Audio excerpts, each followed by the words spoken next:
might need it. Yeah. First time. All right, we are live. Okay, it is February 23rd, 6 o'clock. We're gonna open the EDA meeting. Can I get a minute to approve the minutes of the January 26th meeting? Second. Motion made and seconded to approve the minutes of January 26th. All in favor, say aye. Aye. Opposed? Motion's carried. CETA updates. All Nick. right, I'm over here. So I'll try to keep this relatively short here so we can get on to the other stuff you guys have on the agenda tonight. Tonight I did meet with Selena and Linda to go over the farmers market transition. There were a couple of questions that came up there that we'll go over. I'll try to put together a more formal statement and go over that next month when I'm here. There's a couple requests and clarifications that we've got to get from the city for funding and whatnot. But overall, the transition meeting went well, so there's a couple follow-up things, but we'll go through that at a later time. New entrepreneur, so I am working with a business that's going through a transition here in town. They have their plans submitted to the necessary departments for review, and I'm going to start working with them to apply for a grant to help with some of their funding. We're also evaluating some financing options through banks and some programs that CETA has to help them do some financing for their project. And that kind of leads me into the facade program too. They're more than likely going to take advantage of that program. So I'm hoping we get that application to you guys next month or by April to review and get approved for them. The career fair, no updates there at this time. The community gardens, the last time we had discussed that, the area that the school owns wasn't going to work, but we did talk about outlet A up there in Swanson Heights. So I did kind of take over the overview of that. It looks like it's a 40 by 100 foot lot. So I think comfortably, if that was the location we wanted to go with, if we could fit 6 15 by 30 lots up there. I'm not sure if that's the best location to do it at though, but it's something that you guys can discuss. I don't know if you want to discuss that at all tonight, or if you want to continue looking. I think we should go up and look at it and then. Maybe that'd be best. Yeah, we could do that. Carrie, maybe me and you can make some time to go look at that. Yep. Perfect. Anytime in the afternoon, supposedly. All right, that sounds good to me. We'll set a time for that. Sounds good. The Veteran Firemen's Memorial, I did speak with Craven briefly. No new updates with that at this time. Still kind of going over some of the logistics there. The Cranston Heights Park, I know we talked about the dog park and the price for the fencing and trying to get some funding for that. I did speak with J.C.'s. Not sure that it's going to go through at this time with them, so this may be something that we put off and we spend our resources elsewhere for now. Just kind of leave that park the way it is. I don't know what your guys' thoughts are there. Why do we want to relocate that again? So you were talking about putting fencing up at Cranston Heights for the dog park. So it's up to you guys if you want me to continue pursuing that, but I'm just not sure if we're going to have the funding for it right now. So I think the fencing prices for like 100 foot by 100 foot was right around $23,000. So I mean, I think the question is funding, and until there's a funding source, I'm not sure if we want to pursue it. Well, actually, I know the city has some big projects coming up with sewer and roads and things like that too. Or if you could, if someone else would be able to do it at a much less, you know, maybe some volunteer time in there and then be able to, you know, buy the fencing and it wouldn't be $22,000, I'm sure. We could probably get it under if we had some volunteers to put it in. So, I mean, that was an all-inclusive, you know, the fencing and the work to actually install it. I was thinking not going with that and just maybe have it more a community thing, because Sure. it sounded like the dog people are interested in this. Mhm. So maybe they'd be willing to step up. So, for the future. Yeah, absolutely.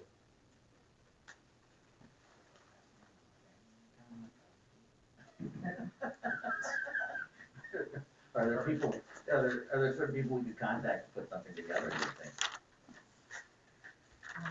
Dog people. Maybe we could touch base and we can kind of go over some names and I can contact them and discuss some options. Right. Even put something in like the city bill at one time or something this spring and say, anybody that's interested, let us know, and we could, you know, get a whole bunch of people together, it wouldn't take much, Maybe do something like that. you know. Sounds good, yeah, I can work with Jill with that as well.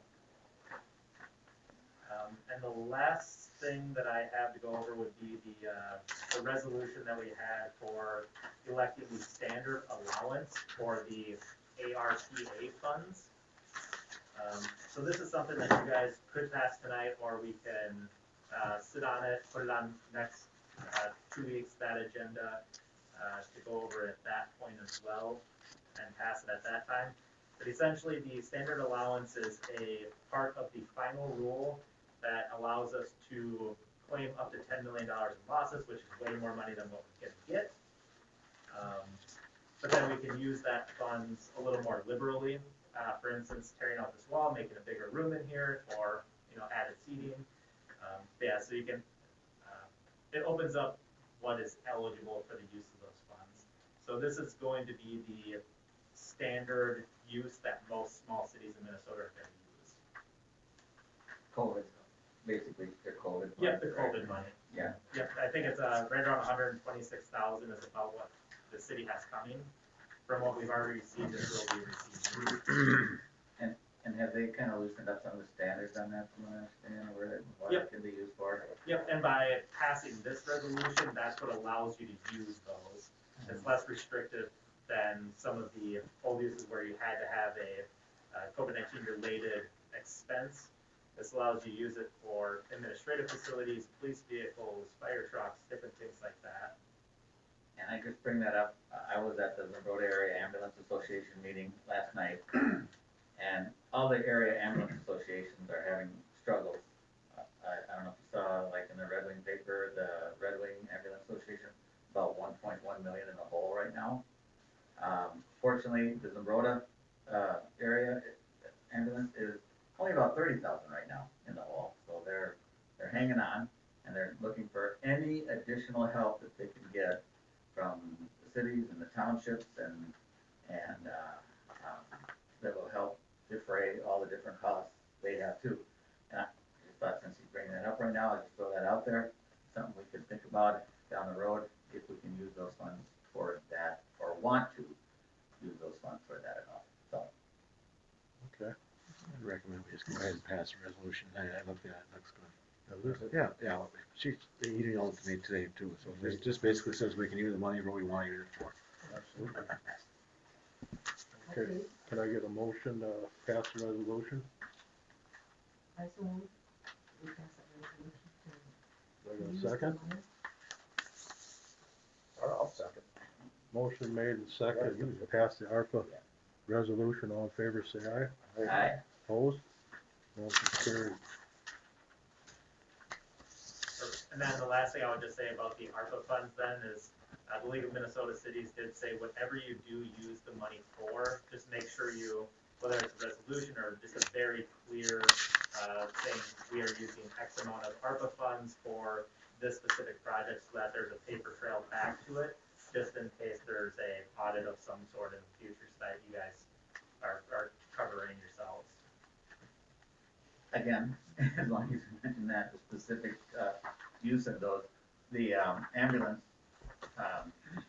association needs 3 new power carts. Their carts they have are 15 years old. They have a lifespan of 10, and so they're doing a lot of repair to keep those going. And so they said if we were looking at a specific place to put some money towards, we don't have to buy a whole or all or anything like that, but that would be a place we could designate funds toward, is for those power carts. So they do have a specific place where they'd like to put some of that. It's in their mind budgets right now to get those cards for the year, so. Wayne, maybe you should come back at some time with a recommendation for a specific dollar amount, and then the council may just consider that. Okay, I can talk.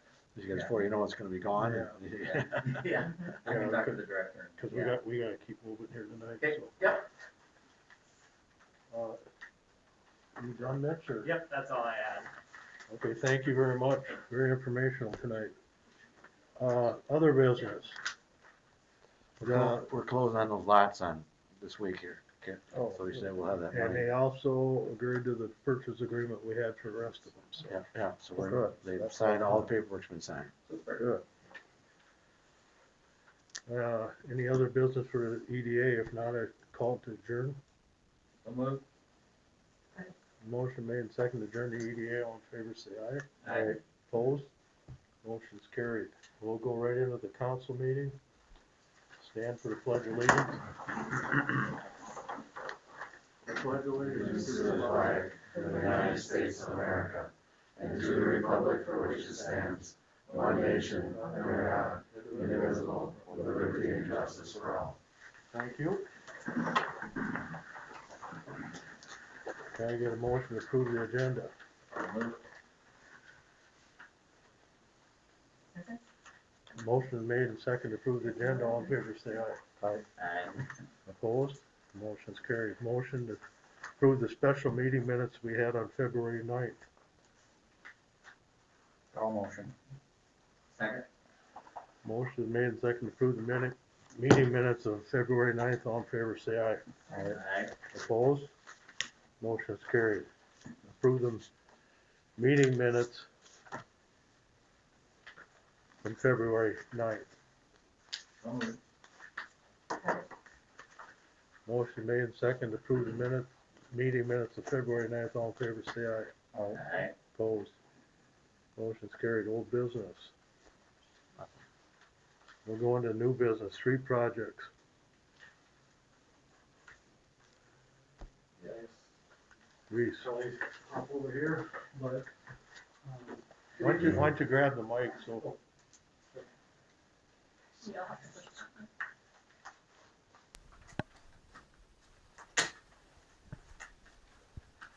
All right, well, good evening. I guess before we get into the street projects, I'll just give a quick update on a few existing projects that we've been discussing. So, Swanson Heights 3rd edition, I did receive the warranty bond from the contractor, so we are good to close that project out. So that final payment can be made, and there's no motion needed on that because we already did approve that at the previous meeting. So, Viola Water Main Loop, I did speak with the contractor on that. They did say that they will be out there performing the patching as soon as the weather allows it, so they do still plan to finish that up, and then we can close that project out as well. North Sunboro Sanitary District, we are submitting a project priority list application. So what that will do is allow you to get on the list for PSIG grant funds. So that is Point Source Implementation Grants, and what that does is it allows up to $7 million for each community, and that's at an 80% grant to a 20% match cost for each community should they grant that maximum amount. That would be in addition to any state bonding bill dollars. And a quick update on the state bonding bill. There has actually been a second House Representative, Deb Haley. She is actually introducing another bill, and I believe that just got released today. So she is going to assist in championing this, so that can be basically two different entities or two representatives pushing that forward concurrently and working with that. So they did say that there was some redistricting, so, last week, so there's a few new things. Wayne?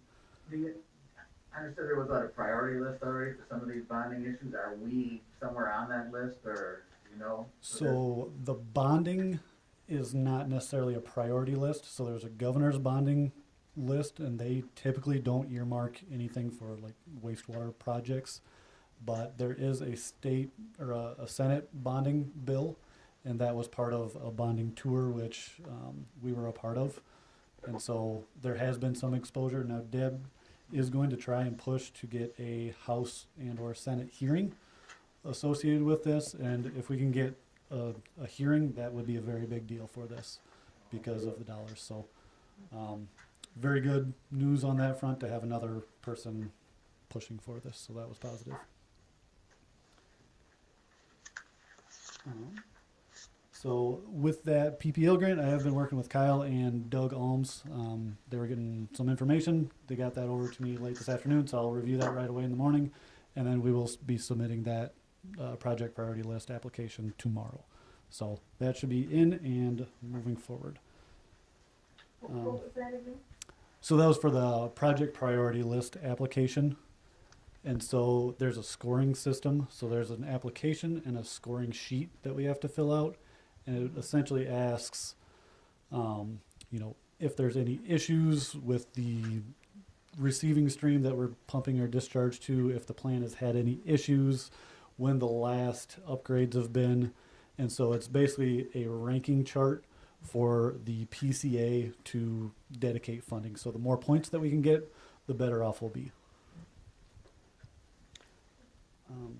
So with that, I will move into the 4th Street and Broadway Street feasibility and street project. So I'll do a quick little overview. I know there's a fair amount of folks in here that are probably interested in this one in particular. So a quick overview of the project again. Essentially, we're looking at doing Broadway Street, essentially just north of the City Hall here, basically to the end of the roadway. So that would only be a street reconstruction, and there would be some minor utility adjustments associated with that. Probably namely a little bit of improved drainage, some storm sewer, but there would not be a full street reconstruction on that. So, and I guess to follow up, Tom, I know we did have a question on driveway last time, so. How wide do you make the street down there? So that would be about 38 feet, so it would be about 13 feet wider than it currently is at the end of the road. So we did get our survey, it's 90% complete. So I did do a little bit of looking over there. I think we do have some opportunities to make your driveway not steeper and match what it is. So we can do that by either monosloping the road at the end, or we can have basically the crown at 2 different slopes. So it might be a little bit steeper on the east side, a little bit flatter on the west side to help accommodate that and tie back in. So I think we do have some options for that specifically. Is there any chance of doing a variance as far as how wide the street is down there? That would be a council consideration, but you know, you kind of look at it, and if the city were to grow and go to the north, you just hate to have a partial roadway if that ever was extended. So I can certainly let council comment We've had on a that too. partial roadway for 20 years and we're happy with it.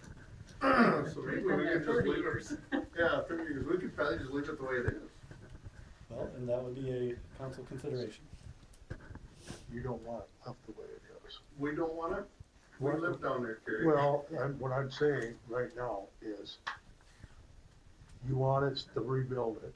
You've been after us for years to do that. I think it's needed. We wanna do it, but we wanna do it right. Last time we had half the street built and look the way it is. Can you imagine their driveway going up to their house at that steep of an angle? That's why we got him to help to try to fix So it. if you're not gonna make it so steep, you're gonna raise our side, the No. east side? The curb line stays. Oh, well, okay, we can talk about that too. So, and that's what I was driving at. So Right. basically, you could, and the way It seems kinda weird. a typical crown is, you know, it would, instead of being like that, you would have it basically monosloped from one side to the other at the end. Or what you can do is you can basically move the ground in the middle. There's all sorts of options, and we can talk through that further if you'd like. It's gonna be kinda interesting, isn't it? 13 feet that's quite a distance going towards them guys.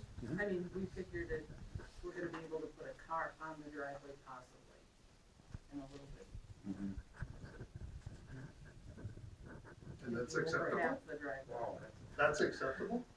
Well, the acceptable part is like my street, mine's a dead end street, everybody uses the back side of it to park whenever they have people, we don't have an issue with it. It'd be up to you people if you have an issue. I've been living down there since '96, and I haven't had an issue with the way the street is right now. I would rather see it this way than coming 15 feet towards the neighbor's house. Well, Cause so- my next question's gonna be to you too, you're gonna leave the turnaround, if you widen the street out, so now people are gonna come around, drive across the lawn, because they're gonna think they can, the street's that wide. Right now it narrows up and it comes around. Well, I'm gonna tell you, for safety concern, most people, we do. They put a dead end sign and they put a fence across it, I don't think you want that, do you?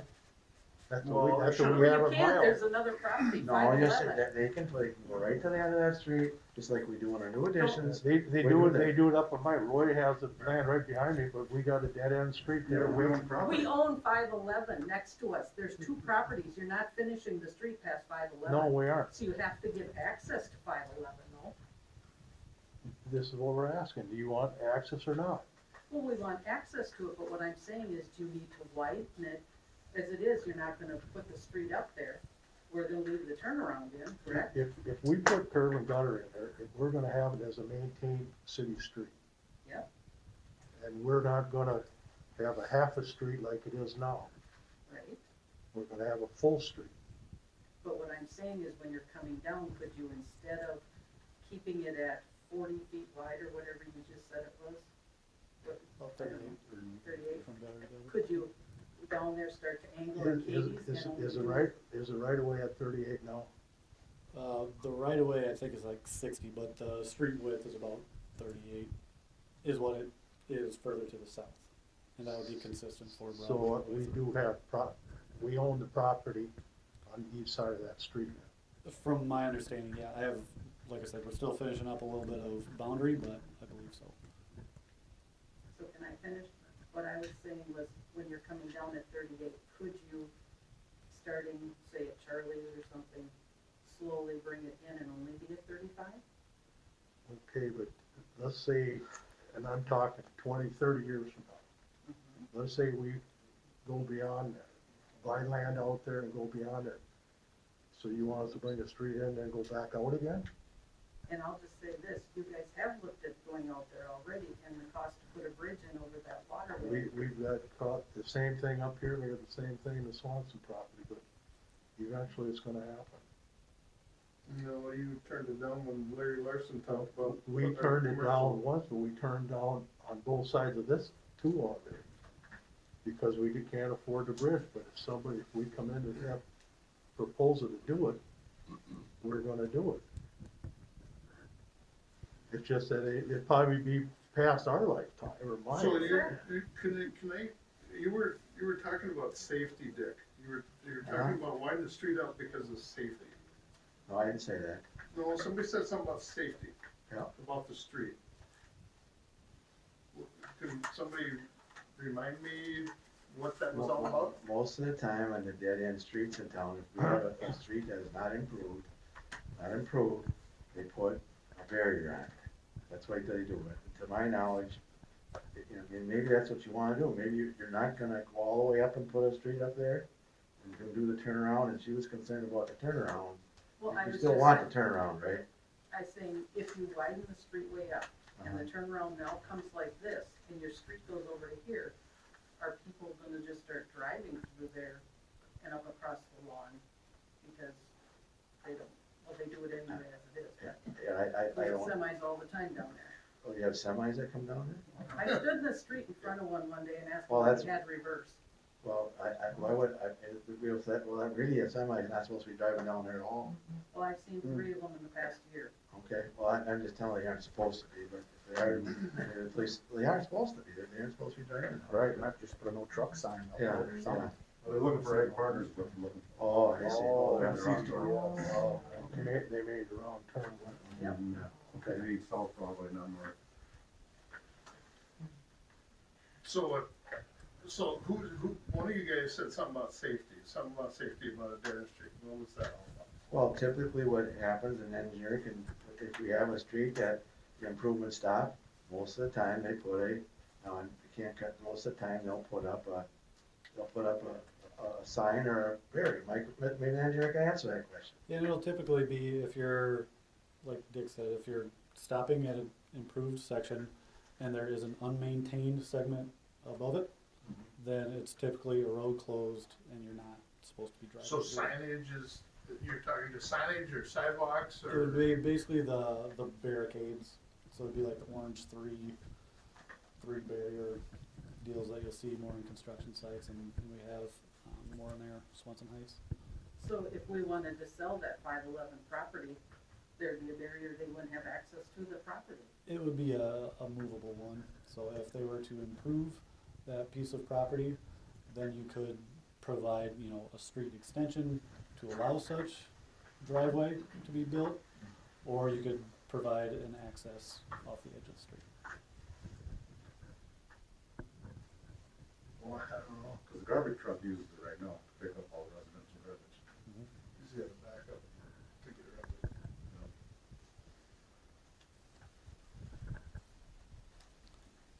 Well, the problem is that the problem with the whole thing is the whole road is off kilter. The whole thing is not right. It was not right. And when the Hoggans probably built their house, they built it not necessarily off the street right away. They built it off how far they're from the physical road. No, they built it, I'm sorry, but they built it in line with all the. Well, other but existing- and they're all but the street right away there is a lot wider than you probably thought. When we talked to City Hall at that time, they said, you know, this is over 30 years ago. Uh-huh. They said, you know, that property wasn't developable at that, you know, and at that time, it's like, it doesn't matter. The street wasn't to get widened. Yeah. Oh, okay. Oh, if we're known that we put my house back. And the city council at that time allowed this to happen too. So there's some responsibility from the city here also. Well, I'm not gonna argue with you. No, I'm not gonna argue with you either, Dick, but there's some problems here. I mean, this is, Well, the thing I about mean, it, I got another thing with the assessments, but we're already dealing with this, but. the thing about it is you got different councils come up with different things. So the council now makes a decision, council 20 years from now, this is, why did they make that decision? But each council will change ways of doing things. And here we are right now talking about what's gonna happen. So we're trying to look ahead, Exactly. but we don't wanna sit there and screw it up so it comes back again to bite us. So why wouldn't you wanna do it right the first time? You didn't. Well, I admit, They did. I admit 100% what was done down there shouldn't have been done. I'll admit that 100%. They should have done the whole street, then we wouldn't have this issue. We probably would have to do a mill and overlay and that'd be it, you know. But right now, we can't do that, there's no base under it or anything else. And that's what we're trying to get done to make it a good street for you.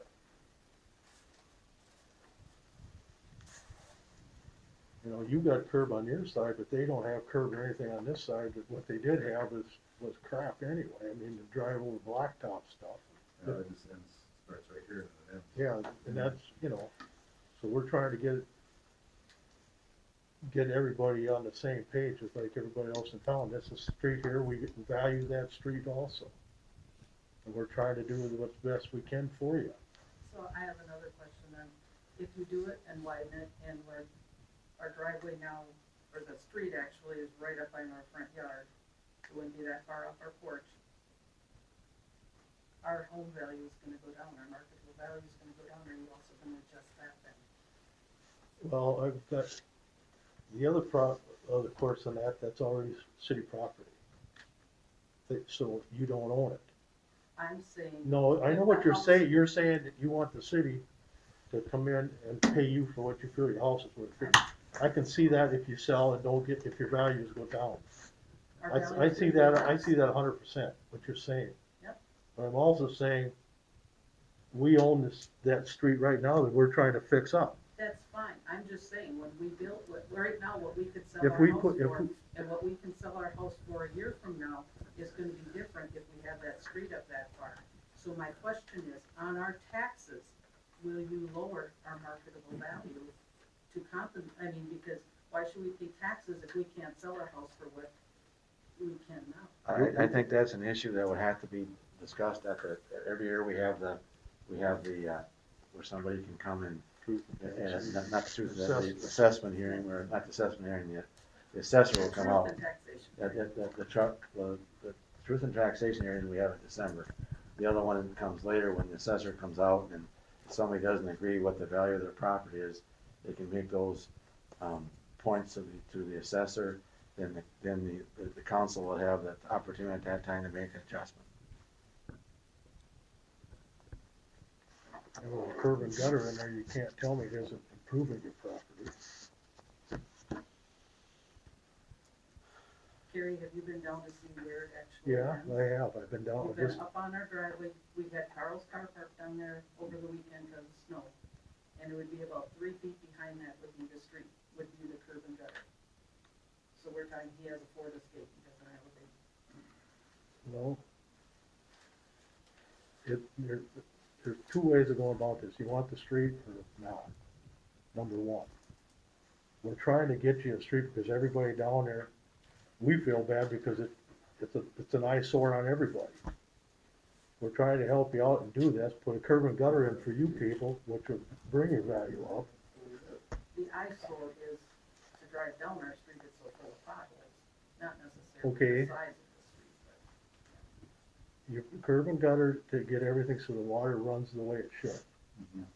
That's the main thing. So it's an improvement. Okay, I do have a question. See, I think everybody should identify themselves so we know where your house is, so then we all, because then everybody in the council knows where everybody lives. Wouldn't that be helpful for you guys?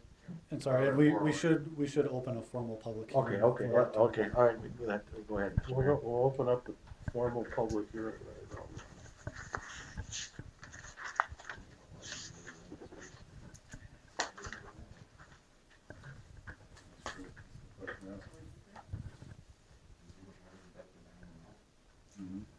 So, widen the street, that's great, that's fantastic.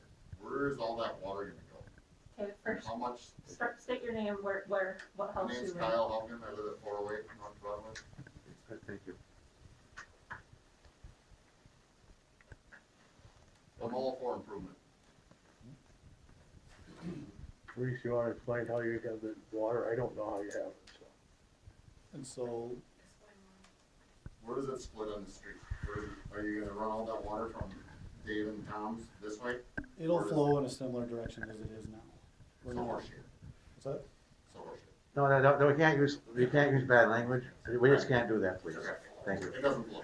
Well, So- and that's part of the engineering process is what we'll have to figure out Okay, so, formal grading. you know how much water comes down already, right? Carrie and I have talked about this. You widen that street down there, where you wanna widen it to your property. That's gonna create X amount of gallons of water when it does rain just a little bit. When it does have a downpour, it's gonna be crazy. I mean, it already floods now. So, cause that one little storm sewer ain't gonna pull all that water out. Neither is this one up here at the top. This one runs pump full. The one down there, behind their property, is plugged all the time. So then it keeps backing it up and backing it up, backing it up, and it opens it up. It might take a little bit of that, but it ain't gonna take all of it. Well, and that was part of some of the improvement, was adding some additional catch basins to accommodate some of that stormwater. Okay. You're talking about the one in water, right? Right, there's only one that goes to the water right now. I just don't want that, when you guys take, and widen it out, make the street nice, that's great. But that water comes up over it and goes into my house, or anyone else's house, that's lower than ours. You're gonna have a major mess. And I hope it never happens, but that's what we have the engineer here to do, is hopefully design it and take into consideration the public comments. I'm sure he will, but that's it, you know, we have to rely on a professional engineer to make sure that that's taken care of. Is that correct, Reese? That's your job, isn't it? Yeah, no, that's But what you're we gonna do have to for a watch, you need to take in consideration what they say, but Yep. that's what we have people to do that. So you took into consideration, I'm just asking. We're not in full design, so this is preliminary, this is feasibility, so this is what we are looking at options right now. Gotcha. And so the one option was, keep the road as is. The second option was, well, you only have parking on one side, and then it's a slightly wider street, or you go full street as the rest of town is. Parking on one side. If you were to reduce the road width, because right now there should not formally be parking on both sides. So, Has there been any issues in the last 30 years of parking on both sides? On the narrow street in the state? In the state, on Narrow Street? I think this is one of the narrow streets. Yeah, I mean, it's also, you're at a dead end right now, right? So Yeah, there's really. if and when things expand and continue north, that's when the parking. so I live on the street, and these folks are my neighbors, and, I'm not making an appeal, and, maybe it's inappropriate because of, my little. No, it's not, you live there, it's fine. It would seem to me that we could make some kind of accommodation, since these folks built there so many years ago, and there wasn't in consideration at that time that street would need to be widened or improved, and it sounds like we're probably not gonna be doing anything there 10, 15, 20 years anyway. When you look 15, 20 years down the road, that road will have to be improved again anyway. So I just don't know if there's some way we could work out some kind of accommodation so we don't encroach on them so much. And I don't care, you like to do the streets right and do them right now rather than wait, but, like I said, these folks built here years ago and this wasn't gonna be a consideration. And, I don't know how we could do that or what we could do, but, I think we should leave it up to engineers to work with these people and see what they come up with. We could argue here all night, we ain't gonna go anywhere, right? Okay. So I feel that Reese work with these people and just get their feelings and everything else and what you can do. Is that fair with you guys? Yep. Thank you. And so my next step for this would be essentially pulling a couple concept plans together of, now that we have some survey through this area, I can show you some more exact line widths, and we can pull tape off of houses, etc., and you can get a feel for what exactly, where things would lie in multiple different situations. That's fair? I'd like a follow-up on something that we had talked about previously about assessments. And you had talked about improvements and this and that, and the improvements that were already done back in 1999 or 2000 with the assessments. Lineal footage, why am I paying the same on the east side as the west side? So basically, I'm saying right now, the way I see it, I'm paying us on the east side, not me. Us on the east side are paying 1.5 curb plus bituminous. And the west side's paying half of the assessments on the street, But, on the curb. yep, and so the way assessments work is it's based off of your road length, and that gets assessed evenly on either side of the roadway. Is that So a you state are- law, or is that a, That's the can that be Minnesota State improvised, or- statute, 429 process. And so you're also benefiting, driving south when you're leaving, right? so for 20-some years, they were benefiting off the assessments that I paid, we That- paid. And I don't. I'm gonna make this clear again, Dave. The city of Goodhue never assessed anything on that lot. Yes, they did. It's a false statement. You had, It's a false statement. You bought those properties from a developer. We did not assess anything. That's a false statement. We never even assessed. so you we never never assessed. said that, yeah. Carrie, or Dave, I've been a city attorney for 32 years. That was not assessed. We didn't even start assessing projects in Goodhue probably until 2000 or 1998. That you were never assessed anything. Did anybody, Tom Ramble, did you pay any assessment when we built across the street on the curb and gutter? Were you assessed anything? I wouldn't think so, no. I have no idea. So the price of the lot paid for that? You bought Basically assessment. You bought the lot from the Goodhue Development Association, not the city of Goodhue. The Development Association put that half a street in there, put the water in there. You guys bought your lots for $8,000 or $10,000, whatever it was. 12.5. 12.5. And they probably told you that was to pay the assessment. Yes. The city of Goodhue never assessed any money on that project. So this is just a legal term that you're talking about? No, That the city's not responsible for, but yet we paid for it. You're accepting that? Well, it's just like the new lot. No, it's just like the new lots that Is Mr. it Goff. fair? Is it fair? No, I'm going to tell you, just like when Mr. Goff bought his lot up in the new addition, he did not have any assessments. What happened is the city paid those and put them in. Now, does that mean forever and ever and ever he's not going to have to pay for a new street improvement? No, that's not what it means. Right. So when you say the city of Goodhue assessed it, the city didn't. So you're talking legal terms that the city's No, not I'm- responsible, but let's talk fairness. The curb is not leaving. The curb is staying in place. Uh-huh, That was bought and paid for by the property owners on the east side. uh-huh. I consider that an assessment. Well, it's okay. I'm just talking that the city didn't do it. That they Yeah, well, didn't. see, you're just talking legal terms that the city's not responsible. But I'm saying, do you think it's fair that we're paying for the west side when they never paid for the east side? I understand what you would rather do is not pay for a new curb. And you'd rather have the other people pay more and you pay less. I already paid my side. Well, I mean, that's, if the project costs so much And more. it's staying. No, well, I'm just saying, if you pay more, other people are gonna pay. If you pay less, other people pay more. I have a question. An assessment is something that is put on your taxes, correct? Usually, yes, Yes. Or you can pay it up front or it's put on your taxes. correct, yes.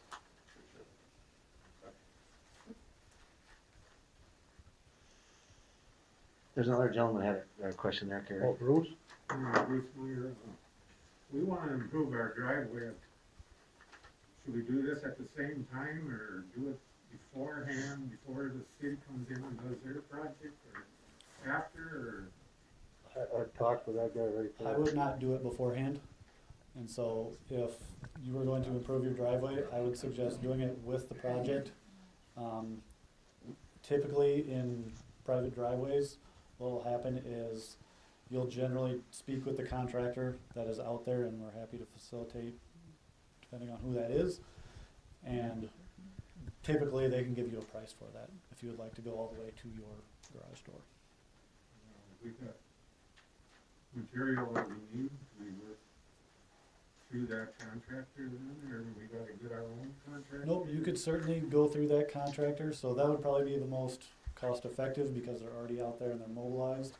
The other option would be to do it after the improvements take place, if there is somebody else that you would like to do it, you know, that is not the general contractor for that. So the only thing I would suggest is to not do it beforehand, just because you do run the risk of having it torn up again. We should talk, we should meet maybe and see if there are anything that have anything to do with engineering it, or and that'd be all my responsibility of the. Yeah, it kind of depends on what you're looking to do, so I'm happy to help you out, whatever you'd like. Maybe we should stop by and give us some guidance on that, or? So Reese, his driveway his house sets back there. He's the one he's got a long strip for the Oh, driveway. okay, yep. His house sits back here, a few houses down. Okay. Are you looking to do that whole driveway section? Is that what you're We doing? already have it up done, it's just the Okay. outer side. of it. Yeah. The other question I have, he had this one, but, we have a lot of traffic that comes up there because they think it's a road. Sometimes I think they think they're going to the park or whatever, or they think it's a street. We got a lot of cars and trucks, not semis, but, you know, they come up there and then they realize, oh, this is a private property, then they back up and leave. We could put a sign up that says private property, no through road. Is that something we would have to do ourselves, the city would do, or, No, the city could do that. I mean, that would be awesome, because it's just unbelievable how much traffic, you know, it varies, but in the summer. I'm just I glad, see cars can't find Rosie, so they go up their driveway, cross over, Rosie parks in parking lot. oh, okay, we, Yeah. as long as you came and So- asked us, we didn't know about, you know. Yeah, Yeah, and a lot of kids ride bikes up there and go across our lawn and into the park, and a lot of people just, yeah. But that isn't as big of an issue as when you got a car coming up there, or UPS or something like that. You know, We, and then- we could put a sign out there, it's a private drive, no through street. Yeah, that would be awesome, because, you know, we have grandkids there almost 7 days a week, and I'm always worried about that. That's no problem. I think.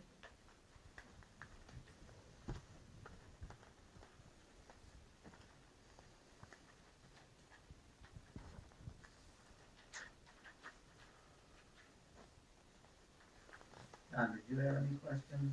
I was just kinda curious on where all these prices came from. Where, you know, the most expensive house in the neighborhood is only paying $992. The oldest house in the neighborhood is paying almost $8,000. So the prices are based off of lot frontage. Okay, what year was that? Sorry, I mean, where did that come from? It's the lot frontage, so it's based off of your lot width. Right, I know, but when did that get? State or? no. We adopted an assessment policy a number of years ago, so everybody would want treated, when was it, Terry? 2001. An assessment policy, how the city chose to work on that. Part of that assessment policy was to assess based upon linear feet. Linear feet is the amount of feet that you have along the road. Part of that policy, we adopted that the homeowners would be assessed 22.5%. Some cities do 50%, some cities do 100%. The city council at that time, they could always change it, but felt that 22.5% was a reasonable amount. And this is a kind of unique, and we'll probably get into the corner lot situations here, but on that particular street, we're just running a straight shot. They do give people who have corner lots, the policy does adjust for that, is that right, Reese? Correct. And the Broadway street doesn't have any corner lots, that's a straight shot. I don't know on Fourth Avenue, you'll have to explain to me what the deal is on that one, but, so that's how that, typically works. But that was something that the council adopted at that time. If they wanted to change it, of course, they could. But, you know, the other thing that Carrie mentioned to me, right now, I forgot about that. One of the reasons that we have to assess at least 22.5% is that the city intends to borrow money, from the local bank to finance the project, because it's gonna be, just about over between $500,000 and $600,000. In order for us to bond, we have to have part of it, at least 20% be assessed. Is that correct, Reese? Correct. So, that's kind of the reason why that figure of 22.5 was included in the project.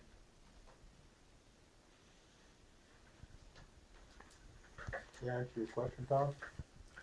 Well, kind of, yeah.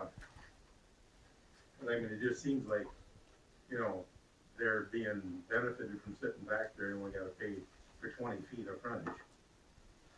But they use the street just as much as everybody else.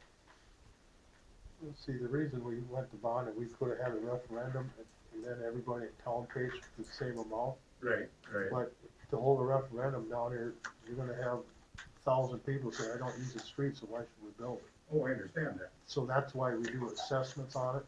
Mm-hmm. You know, and it's, the fairest way of doing it is assess per footage. I mean, we've all done it. So, I mean, it's, everybody in town, we've done the same thing for everybody. Right, but is there another was there another street done in town where it's like this?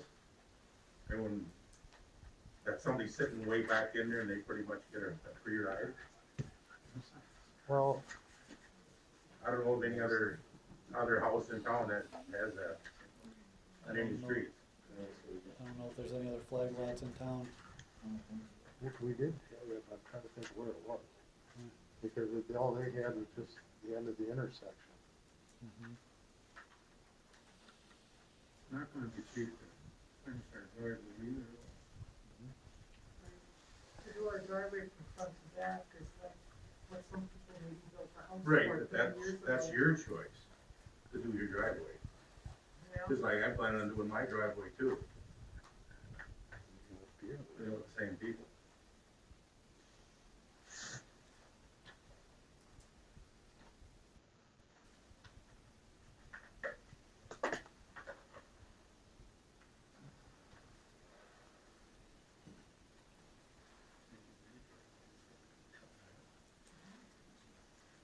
Well, let's keep going. Yeah. Now, so I'll just take the copy that we Hey, they did a half the street before, let's do another half. You guys got a cafe load, right? Are we done? That is it for Broadway, but feel free to stick around for folks. I got a quick question. We're doing getting our driveway raised, like the sidewalk and the driveway raised. Should that wait till after everything's done, or could you do that before? I would wait until it's done. When does this think happening? Well, it kind of depends on what next steps are, and I guess which house are you? Before 12, next to the, 412, okay. I would wait. Theoretically, if this moves forward, I would expect to see it late this summer okay. on construction. Was there talk about taking that waterway down, Carrie, from that pipe out? Or was that gonna be done, is that gonna kinda be done when you do the roundabout? Is that gonna be redone with the pipe there then? Well, I just heard a little bit. We had, For your place? Behind the whole waterway, yeah, the waterway, for the water. Let's see, that waterway is owned by the Historical Society. I know. The city, we tried to do it a couple of years ago. Yeah. And if we do it, we pay 100% for it. Okay. If, like, the Historical Society has it, they can get grants for it. Okay. So that, I wanna see it cleaned out again, because you can see it's like this, you know. we did also talk with MinDOT on the roundabout, and so we provided them some of the drainage calculations that we had done for that. I have not heard anything back yet, but I know that they were considering that in their study. When is the roundabout happening? I'm not sure. 24, yeah. 24, Yeah. Yeah, 2024. 25, Yep. yeah. They're still they're up here about every day, still surveying and everything else. Shopping, we see it down the street. Comes up to the I high. guess the red tape on it. Yeah, I had a good better question. Consider everything in like, no, no, maybe. Thank you. Anything else from you people? Or? I guess He's it's- gonna work with each one of you to figure out what we can do. Sounds good. Appreciate it. So that's Broadway Street, 4th Street. I know we didn't touch base on that quite too much, but 4th Street would be a full utility and street reconstruction, so it wouldn't just be the street. That's one of the last few streets in town that the utilities have not been replaced since the original construction. So that would involve sanitary sewer, that would involve water main and storm sewer. So you will see, that one will be a little bit more of a timeline for that construction, but that would be a full reconstruction. So if there are any questions on 4th Street, I'm happy to answer those as well. Done by Labor Day.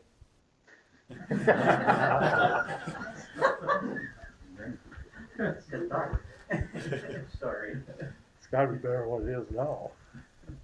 I know, we have been doing that parking lot. Just a question on the assessment, is that paid in one, is that paid over 10 years, is that a You one? can pay it whatever you want. You can pay it up front. You can pay it over 10 years. You can pay 5 years and pay the rest of it up front. Is there interest on it over if you don't pay it up front? Yes. I can't answer the insurance, interest on it right now, so Is that based on what the bond sale is? It's higher. it's higher. That was, they did my street, the interest was 7%. I just wrote down 6%, it's probably gonna probably be to 5%. I paid 7 for, I think in 15 mine, years is what I paid. mine is 6% or 6.5. But I had higher than any of these people. I realize it's in the early stages, but just a lot of considerations there with school. We need to maintain that sidewalk. Just that door. That needs to be stairs, become very critical. And I think the hope would be to keep that sidewalk intact as much as possible. We really wouldn't plan to touch much of that parking area other than to pave it, and then to add in some. Well, there was some coordination with you guys on that sidewalk's better than that. Because, you know, we didn't pave where the. No, we know that, yeah. We should have the curb level should Yeah. be, because I was coordinating with you guys, because I didn't want 2019 to look like idiots. And so they didn't give us actual grade. I mean, we have grades, but it's not fully designed, right? So it'll probably be a little bit, but it's not going to be complete replacement. Anything you can do and make sure you keep it posted if there's anything you can help out with. Yep, absolutely.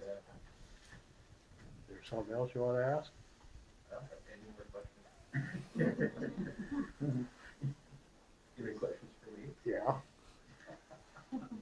It doesn't belong here, but I mean, on that street, you're gonna come in at council and ask about putting another water line in from Fourth Avenue, right? Yeah, no, because that's all ours to the main. Are you just gonna tap off of yours? We're just gonna tee off of the 6-inch main. Okay, that's what I was saying, because you asked me one time, that's why I thought maybe you wanted tonight. We'll have, but the problem is we're gonna have to dig out where that water shut off doesn't cap it. Oh, on the west side, On the west side. that's no problem. As long as you're doing that, I mean, I don't have an issue with you, I just thought you were here for that. I forgot you're half the block, or you're full block. I don't think it should be too far on the street. Okay. There's some of that shut off there, Anybody else on Fourth Street here? I got questions?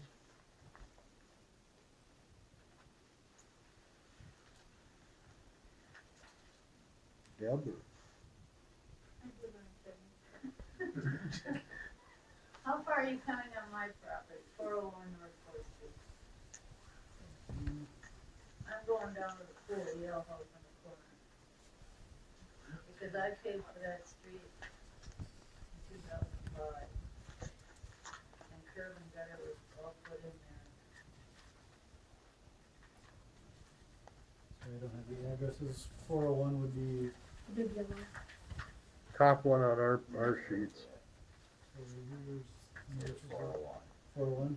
Yep. So it's basically just to the end of the radius of the curb line. So, Like where the storm drain cover is, right? yeah. Straight. Yep, so right where the storm Down is. right there, by the sign. Yep, so just replacing those.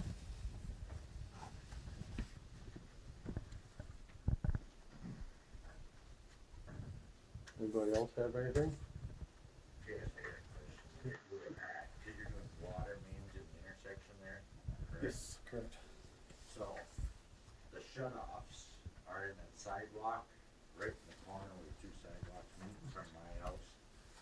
Sorry, follow to it, right here. Yep. I mean, it's like right in the corner of the sidewalk, and I know they had hit it there a few years ago with the plow and sheared them right off. Mhm. When they're doing that, is there any, are they going in that far to where they would feel cut them down in farther or not? Was it just the service shut off, or was it the actual street? There's 3 of them right there. Okay. One is right in the sidewalk, one they cut the sidewalk edge out for it. And then is there another one that's right in the sidewalk too, I think, right next to it? So there's 2 sticking up through the sidewalk and then one right in the edge. If it's next to the sidewalk, those are probably the service line shut-offs. And so what we would typically do in that situation is we'd either get an easement for it, so we'd put it on one side of the sidewalk or the other, so it would. It's on the side more. We I would. know we would Steven relocate. talked about it, that they needed to probably come down, cause if they ever come with the wing, Right. Cause it's all sidewalk in front of mine, they go to the pool, Mhm. that if they got too much snow, I mean, they just push it up in the corner there in my yard. Mhm. And then, if somebody didn't know they were there, they hit them. Yep. And if you ever had shut the water off, they wouldn't be there again, man. Messed up. Right. Nope, that's, I appreciate you bringing that I up. didn't know if they were digging around them or not. They would dig basically back to those shut-offs typically. And then we would replace the curb stop. And so that can get relocated without much of an issue. Anybody else?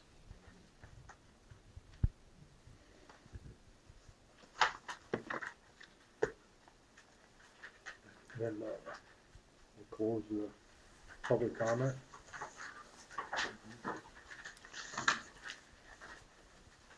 We'll go to Public Works hire. Been on the phone with the Public Works Director, and he took the job tonight. He's gonna let his employer, And that's, what's his name again?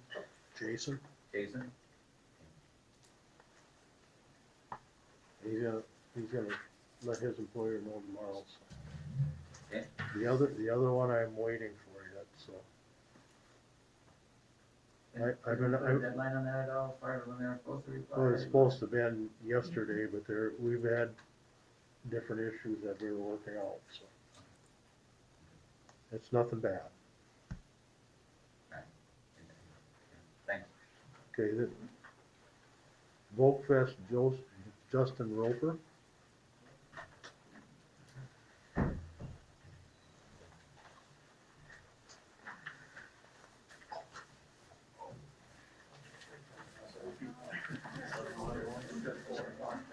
Do you want him to take the mic? Yes, take. Oh, you there?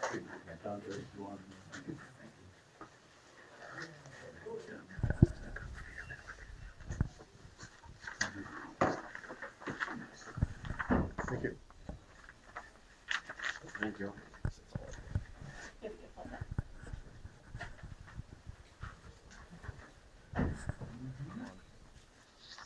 We're just looking at getting, for the Volksfest to get in a garden tractor pull set up for festivities, I guess. The street we're kinda open on, Broadway would be nice. I know you guys probably aren't gonna like it there. We also looked at, is it Third Street?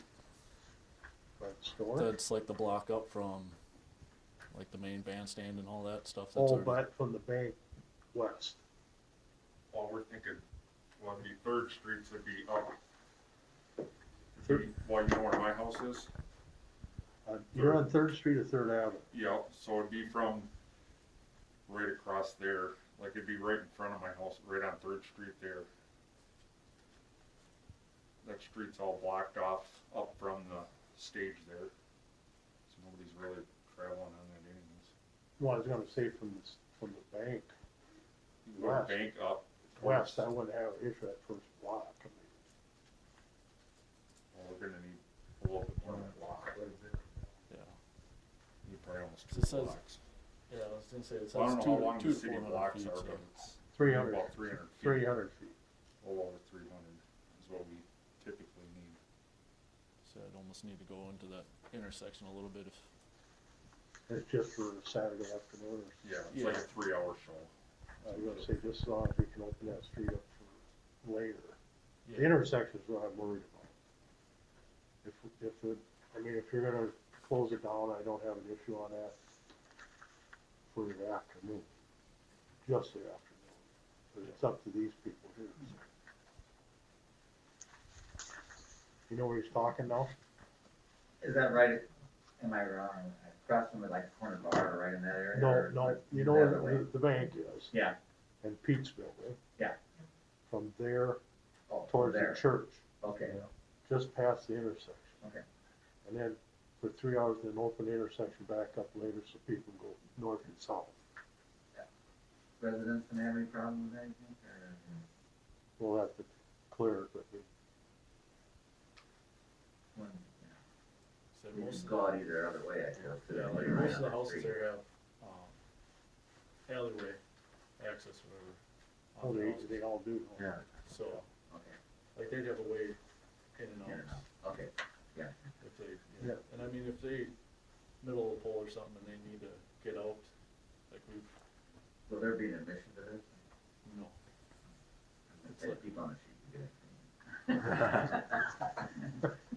it. So it's you know, they block the street and then they got lines down the street and people usually sit off on the curbs and in the boulevard there and watch.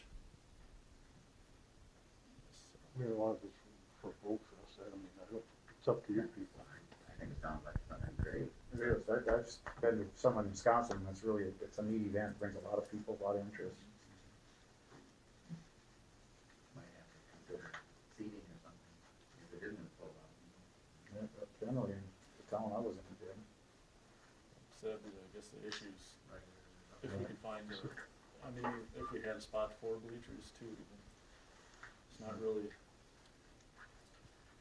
People are gonna want bleachers sitting in the front yard, I guess. Yeah. So a then lot of, You gotta be Well, allowed, people bring their own. That lawn chairs. most of the Yeah. time people sit on lawn chairs along the Yeah. sides. they just kinda spread out on the track. So someone wanna make a motion to let this happen, or rescind it, or whatever? So do we need to talk to the people that live along there or not? I mean, it's not too much. what time, kind of time frame do we got to March, it says here? You guys booked after March 1st.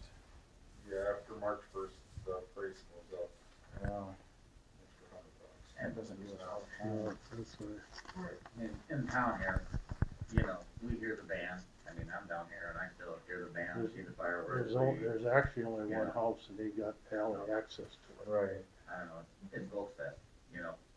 It's the house right next to the bank and they got alley access too, so.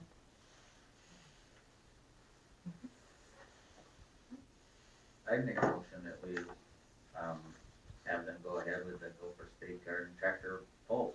That was thought? Yep. Okay. Yeah. On what street was that then, yeah? Third Avenue. Third Avenue? Where would they come in and out with the tractors and stuff then, you know, to hook the sleds and stuff? How are they gonna get access to that? So we'd have to park trailers that kind of wherever on the side streets. Okay. But I mean, when they come in to hook to the. Yep. They come in through by the bank or where? No, you Normally just park normally alongside. line up on the side of the street. Oh, okay. So you're right So- on the street. Oh, with good.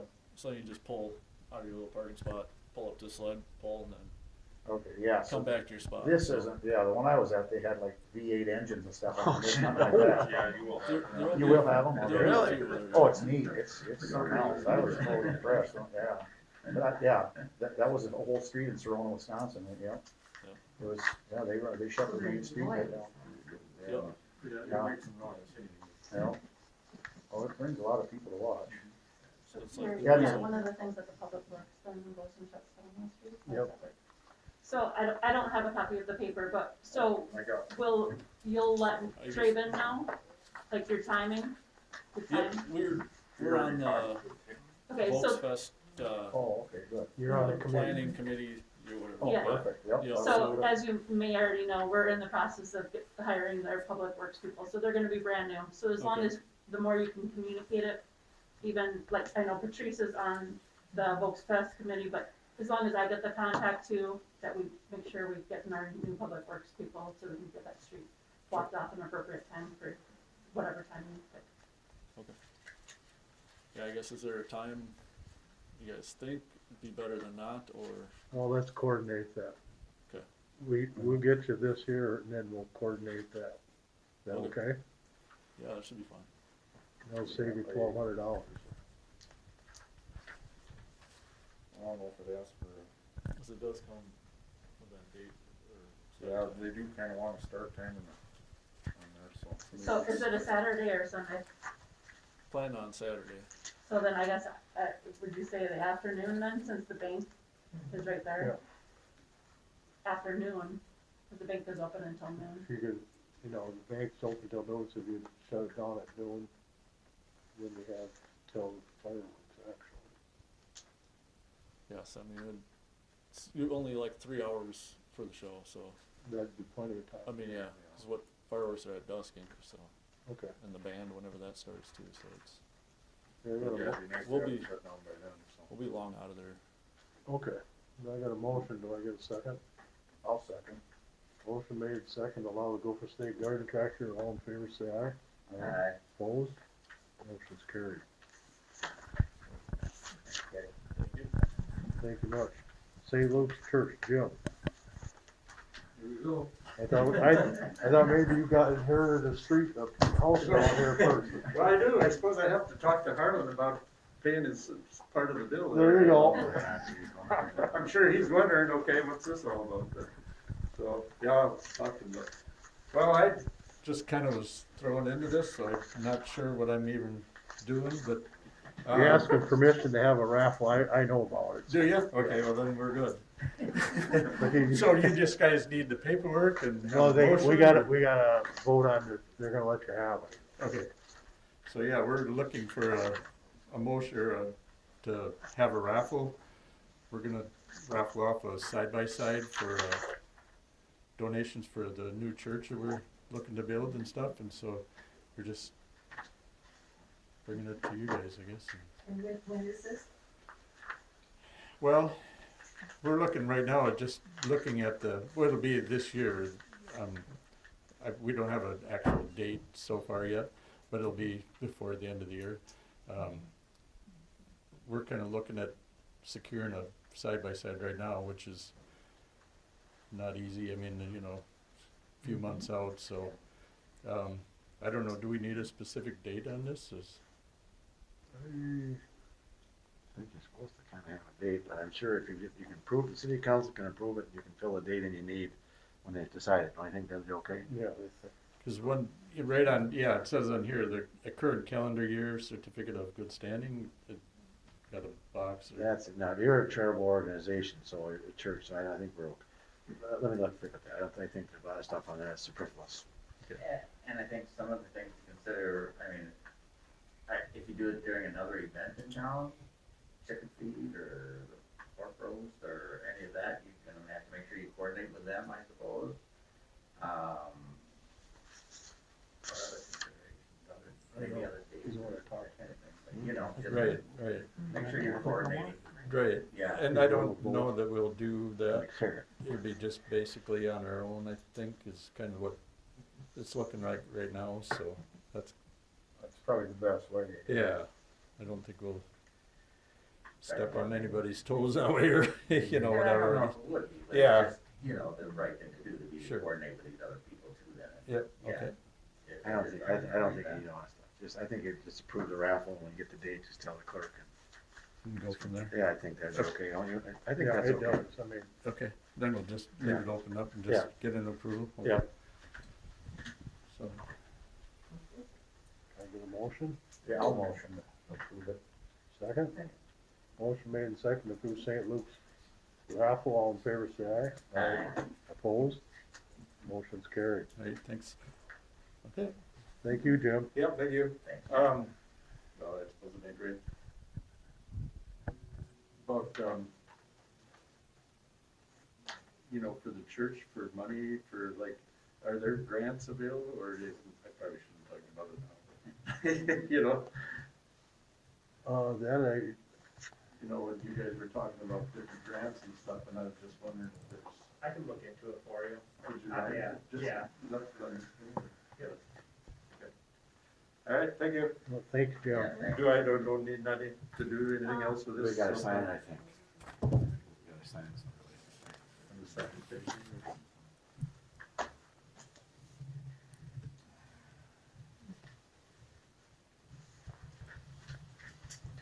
Okay, let's keep going here. Nuvera Fiber Initiative. Larry and Kathy.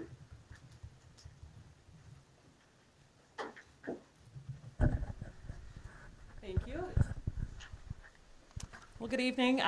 Thanks for letting us share some information with you tonight and talk about our fiber initiative that we are kicking off in 2022.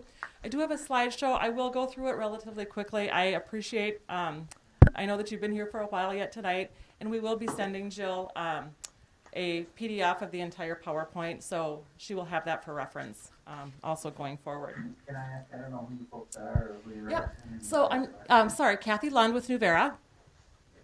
Nuvera Communications. I'm the Director of Regulatory and Customer Operations. Yes.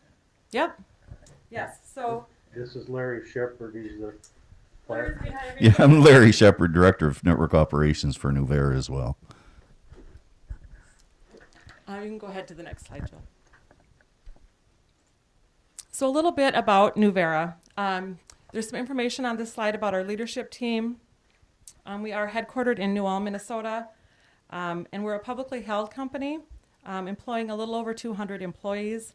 We do have local offices in 11 communities in Minnesota and one in Iowa, serving over 70,000 voice, video, and internet customers.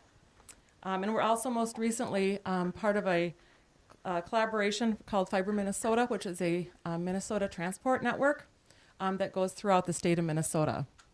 So if you look at the map on here, we are starting our fiber initiative to really expand exponentially our fiber locations. All of the locations on this map that are gray or kind of a tan color are our copper connections. Those that are pink are fiber. And you'll see in the Goodhue area, we've been very fortunate to be here and here to get some border-to-border grants through the state of Minnesota. And so we've been very fortunate to have them help support those rural builds. Those are areas that had very low internet connections, and we were able to do some support with the state of Minnesota to build out those areas. And we also have some areas, just one area here outside of Goodhue that we have some fixed wireless. The geography and topography in this area is really not real friendly for fixed wireless. And so that is line of sight, and really fiber is what we need to look to for future connections. We can go to the next slide. This slide just talks a little bit about our company and the stakeholders that we consider when we make decisions about how we are spending our revenues. Certainly our customers are a stakeholder. We need to make sure that they have affordable internet connections. Certainly during the last 2 years, we have had to make sure that everybody's able to live, work, learn, and play digitally from their homes and their communities. Our communities also come into play. Without successful communities, we're not successful either. Having fiber throughout communities is an economic, there's an economic impact. It attracts businesses as well as residents into the community. And shareholders. As I said, we're a public company, and we have locally embedded multi-generational stakeholders or shareholders, and certainly our employees. With our local offices, we have employees that live and work in the communities that we provide service. You can go to the next slide. So what is the gig community? What is it we're building? We have been building fiber to residents in new developments over the last few years, but starting in 2021, we started really focusing on larger areas and a community focus. So starting this year in 2022, we are accelerating that. And you can see over here the capital investment that we're making into bringing fiber into the communities. So it will be a multi-year project. We are starting in many communities in 2022. The exciting news about the city of Goodhue is that we're doing the entire city in 2022. And it is only one of 2 cities that we are doing in its entirety this year. So we're starting a lot of fiber overbuilds in multiple communities, but this is one of the few that will have fiber to every residence. You can go ahead to the next slide. Fiber is, the reason for that. Fiber is really the gold standard when we're making connections. It allows customers the ability to have faster internet connections for their upload and download. We do offer symmetrical speeds, reliability, better streaming, better, if you have to do Zoom meetings, that video internet is much better. And it's also future-proof. So today our highest offering is a gig, but we have the ability to increase that as well. Go to the next slide. This is the pricing structure that we have for our fiber offerings. One of the things that's really important about this is we offer the same pricing regardless of location. So whether we are in rural Minnesota or closer to the metro area, our fiber prices are all the same. We do have a monthly modem fee, and we also have Wi-Fi routers. And if you choose a higher internet offering, that Wi-Fi is included in that higher offering, because as we know, when you're in your home, you don't necessarily want to be hooked to a cable to have your internet.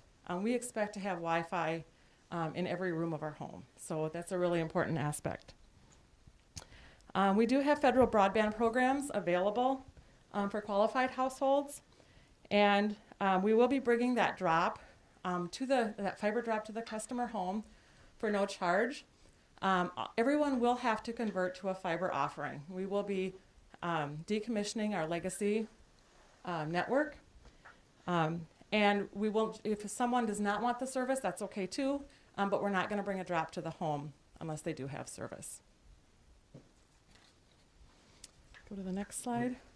Would that drop be available later, or? It would be available later. There may be a charge for it later, but yes, they could certainly request service later. Mm-hmm. Yes? Could they, if they would sign up when this program is going on, would you do it? Yes, absolutely. Yep, we will do signups early on, and the communication is really one of the key pieces, and that's with the with city staff as well as with residents, making sure that Larry and his team are communicating with city staff so they know, when our engineers are going to be in town and when the locates are going to start coming in, and when there's going to be crews coming into town. And just as important to let the residents know that, because if you're going to see trucks and people walking up and down the streets, it's important that they know why they're there and what they're there for. So that's really a key piece. We talked a little bit about the benefits of having fiber in the communities. Certainly there's economic development opportunities, as well as increase in home values. And again, our local teams mean that we have a local installation. Mm-hmm. So how will that work for the new development, the new houses going in, and I mean, we have townhomes that probably get their lots of purchase, but they probably won't be built until halfway through next year or something. Yeah, whenever there's a new subdivision or a new building built, we try to go in if we can jointly with other utilities, and we do take fiber in. It'll be any new building will have fiber to it, and I know we've worked on some already here in town. All new additions are all fiber now. It's just, I think he's looking at the drop installation, and that's part of it, because we expect to provide service to that location. This slide talks a little bit about our, next slide talks a little bit about our network. We do have a network that mirrors the performance of nationwide carriers, but you get that at a regional level. We peer with multiple Tier 1 internet providers, which allows for direct exchange of internet traffic. We also do content caching for types of applications that have high usage, like Facebook, Google, Netflix. We also have physically diverse paths, and we're in the process of updating our core network from 10 gig to 100 gig at the same time now in 2022. I'm going to turn it over to Larry. I think the next slide is just a map of the city, and I'll let him talk a little bit about the build.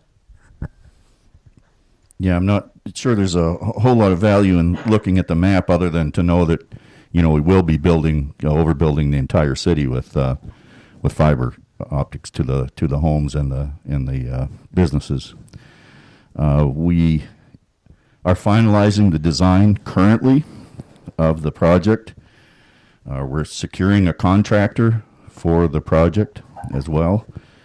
We plan on starting as early as possible in the spring, as soon as Mother Nature lets us begin our construction season, and complete by the end of the construction season in 2022. Actually, I think, I know the forecast from the contractor that we're going to be using is 60 days, 60 work days in order to complete construction in Goodhue. So, what, 3 months, say, or along those lines? You know, obviously depending on weather. Let's see. As Kathy said, we will be coordinating with, you know, Public Works and others. You will definitely have periodic construction meetings and statusing the city and you know, where we're at.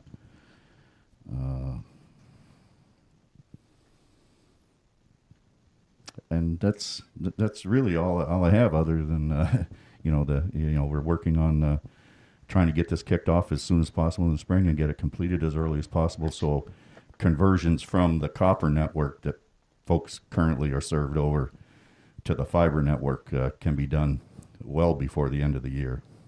So, I mean, any questions in that regard at all, or?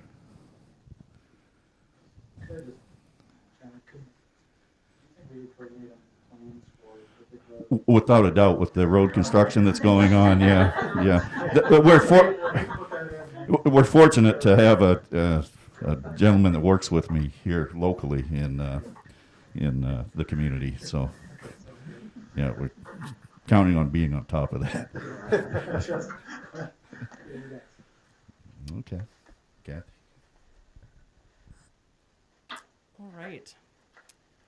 The next slide, we talk a little bit about the construction process, and this is really kind of a high-level slide, but it gives you a little bit of an idea, you know, what the timeline and what things will happen. We do have a go-to-market strategy, and so that includes a number of touch points to customers and potential customers. And so if they're not a customer today, they will know ahead of time if, you know, that option is out there, and have time to get registered to make sure that they get a drop if they're interested in that. So there's the notification announcing to everybody that that this project is coming. And then we do site preparation, and that's when some of the engineers will be out on site. The fiber construction is the main line that will go in, and then the drop construction is what goes from the curb up to the customer home. We do need to do some splicing up at the customer home and put a NID on their house, and then it's the home installation. And that's if they're a current customer converting from their current equipment to the new equipment. On the next slide, we talk about public-private partnerships. And this is one of those things, again, where we've talked about it's good. We need to have the communication, the collaboration. We really look for the city to, you know, support the fact that we're bringing fiber to the community. And so any time that you can assist us in joint communication or methods that would be helpful to make sure that the residents know where they can get information. Maybe it's a link on our website or on your website to our website. We will be putting $200 million into all of our fiber projects. We'll continue to look for support opportunities for some of the rest. We have a lot of rural areas yet that are not built, and we know that I know the Goodhue County, we've worked very closely with them. They're using their American Rescue Plan dollars for some grants, so we have applications in for some rural builds there. We also anticipate that the state will have more border-to-border grants that will be applicable for the rural areas. So we will be looking for all of those opportunities as well. And of course, the infrastructure program, as that gets some rules and regulation put around how those dollars will be dispersed, and those applications, we'll be watching that as well. Okay, the next slide is contacts. Again, I'll make sure to get a copy of this to Jill that she can distribute. I'm the primary contact for the city, but certainly we have our leadership contacts on here, as well as construction, anyone with installation. We've kind of got everyone on here, and if you're just not sure who to go to, you can certainly reach out to me and I can direct you to the appropriate contact. We think it's very important, as I said, to make sure if people have questions that they're asking.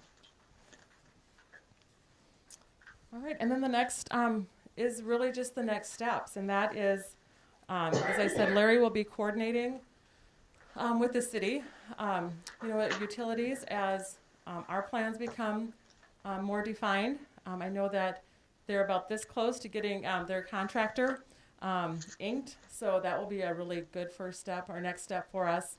We've spent a lot of time planning high level internally, but once we get that contractor on board, then we'll really be able to get some more definitive timelines in place. Maybe put something in the paper about. Yes, we do plan to do a press release, specifically for the city. We had done kind of a general one that we sent out towards the end of last year, just about very high level that New Era was doing a fiber expansion of, $250 million over multi-years. But we do really want to, that's a very good point, do one for this area and really talk about the city of Goodhue is going to be a gig city. Everybody here can have a gig of internet if they want for $125. That's really an exciting thing. I can tell you that I live outside of New Ulm, but New Ulm is not even halfway built yet. So it's just really exciting for me to think that, and Goodhue's at such a great, I feel like we've got so many border-to-border grants in this area. This is just such a good area. We've had really great legislative support and community support. So yeah, we will be doing press releases. And like I said, our marketing staff will probably reach out to Jill initially, and then Jill, you can kind of direct them if there's other people that they should be working with the press release, and looking for other thoughts about where else can we get information put. So, any other questions?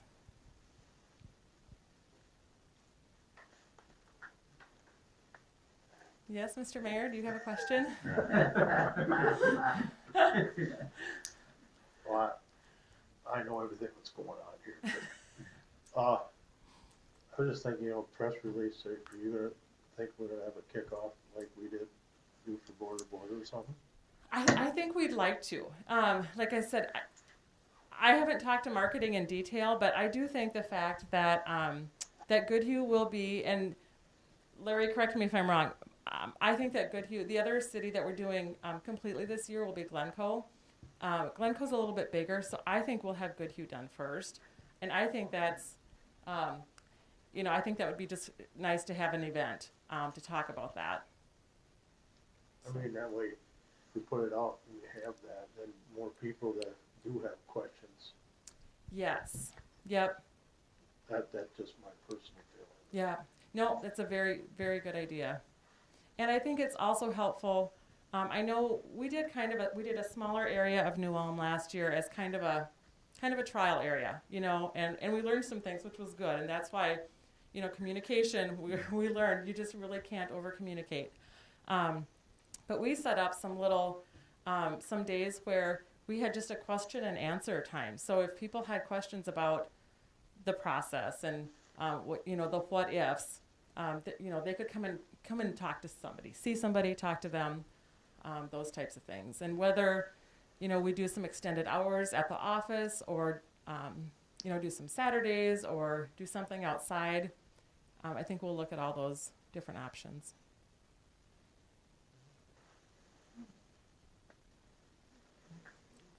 All right, great. Thank you very much. Thank you. Nice seeing you again.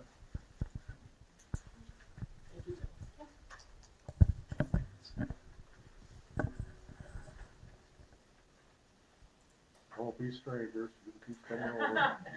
All right.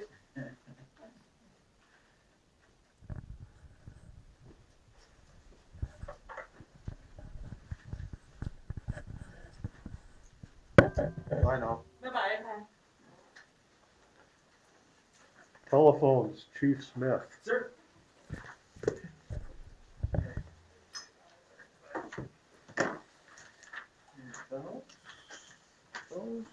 Print them out.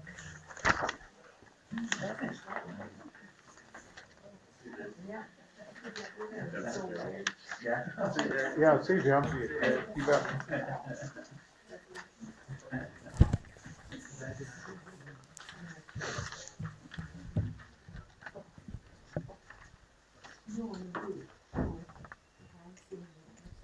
You guys ready?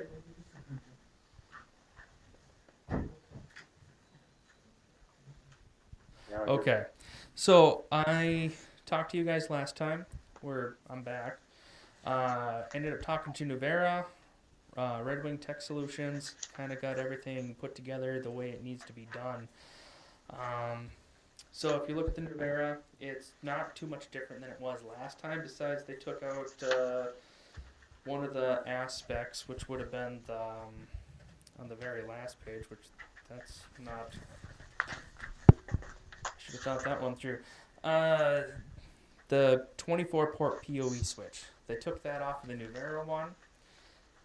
So that would have been up here on the Nuvera one. But Red Wing Tech, since we have a 3-year contract with these guys, they run all of our computer stuff. So that makes more sense having those guys having that. So that was the one big change right there. And then if you go to the Red Wing Tech, the last time I came here, it had on there, it was the installer running the wires, if we had to run any wires. And I ended up talking to Nuvera, and they're going to be in charge of that. So that's where you can see the two differences in prices there.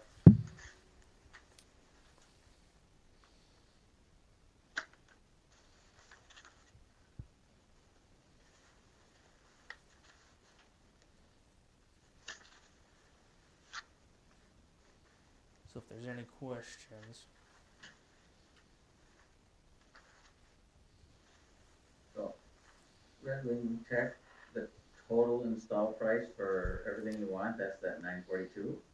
Okay, so the $942, I think that is everything there. And then the last page, that PoE switch, is actually the unit cost. And for the 3 years, it would be a monthly reoccurring cost, which we would have had on the Nuvera regardless. So the same exact price, they ended up matching it. So, but yeah, the $942, and I think that's the on-site service, and I believe some of it they even just kind of put it over because they didn't want to go over, so it might even be less than that. The Nuvera, that should be pretty much spot on. All right, well, you can't tell. There's one-time charges of $954, right? Yes, sir. One guy wants $941, the other guy wants $942. Is that correct, for one-time charges? They're both one-time charges. All right, Yep. then Two one-time charges, then it would be a monthly reoccurring of $152.57, which is already at $107 for Nuvera right now, I believe, or what is? So you're arguing, not arguing. The difference is like $10 or $12. No. So we would be going with both of these guys, both these services. So that's the thing. So the Red Wing techs would be running. They'd have the 4-port, the 24-port, so everything on the side. Here, you know about the phones. Tell us. What are we doing here? you Thank know you. about the phones. He's the telephone guy. What are they doing? I would try to stay out of it. I know, but you know what's going on. I'm confused. So what it is the Nuvera is flex voice, and the reason he's doing this is when you call the police department, it's not going to ring everybody's phone. It's going to ring his. Yes. If he's on the phone and he wants to transfer, let's say to Kyle, he just hits Kyle, but they all have a separate number. Like right now it's 4310 to get here. Okay, when they had Public Works Director and all that, his would probably be 4311 or something. I ain't saying it's going to be an 8400. Yes. 8400 number, Yes. but everybody's assigned their number. So the other part of that is if you call the police department, like 4880, it switches over to 84, whatever. It'll ring once, it'll ring a cell phone, so if he's out of the office, it still rings.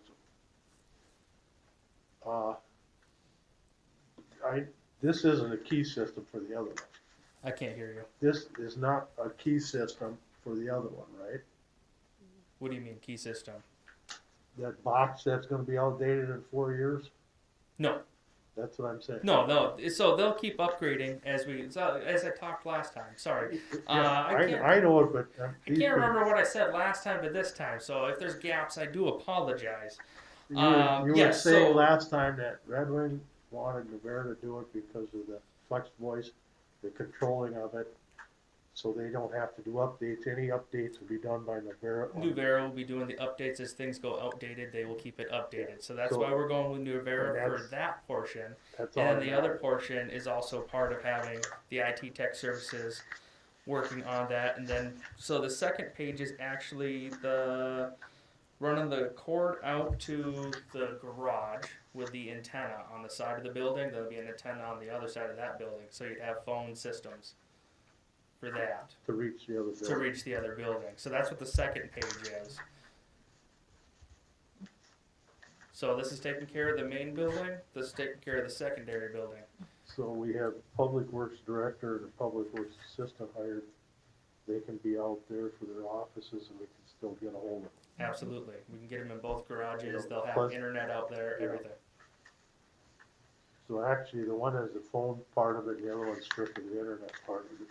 Pretty much running, Is yeah, the Nuvera antennas. handling, they're gonna give us new phones, or we're gonna buy new phones through Nuvera then? Yes. And with all kinds of, I mean, I was in on one of the meetings and, all kinds of options on the new phones. There that we will be don't currently options. have, and, Yeah. it sounds like a pretty nice upgrade from what, and the, Yeah. and, So that's gonna go from 107 to 152. I believe so, yes. Okay, so for the equipment, for the telephones Yes, and all. so we got the two one-time fees right there. Then you have the reoccurring service right there for Nuvera, which would be the 152.57, and then the 68.99, which would have been on the first one, but we wanted to have our techs in control of that for separating the PD from the rest of the building with the internet and any information. So, because a lot of that stuff is, like I said last time, the information coming to our department, I mean, we have to go through BCA, we have a lot of protected information. So this is keeping part of our system separate, so it doesn't have to, we don't have to worry about the integrity of the system like that. Does that make sense? part of the update that he was talking about with these phones, also, I believe, with the phones needed to be Yes, sir. updated. Yes, sir. Yeah, there would be. Well, they're extremely outdated right now. Right. So, yeah, so this will be upgrading. We're not going to go to the full upgrade because we don't need all the bells and whistles. We're just trying to go run of the mill, basic. This is what we're going with. We're separating all the phone lines because, like I said last time, if you call my office, everybody in the building can see who's calling my office, and that shouldn't be being done. Same with city clerk. Nobody should be knowing who's calling the city clerk or the gas guy. It's nobody's business. So to keep everything and everybody's information nice and secure, protected, that's why we're going with this. So as I promised you, I would come back with something figured out. I worked with Nuvera and the techs, and I had them work together with me, and this is what we came up with. Did you get a chance to look at this too, Joe, and see what the phones are gonna be capable of and that kind of thing? Yeah, I was You at have to that do meeting, yeah.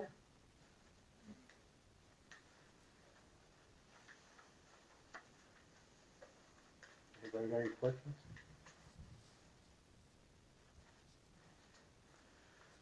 I think it's just gonna make her job a lot better instead of you answering and directing everything out in and out. I mean, it's gonna be a lot better It's for the you. same thing, a little Yeah, exactly. just It a is. smaller version. Yeah, right. That's real simple. Yeah, it works well out there. It's very Okay. nice. Okay, well, It's going to make everybody's life easier. darn right, you know. I mean, the day of the key systems is gone because if they outdate, you put it in 6 months later, it's already outdated.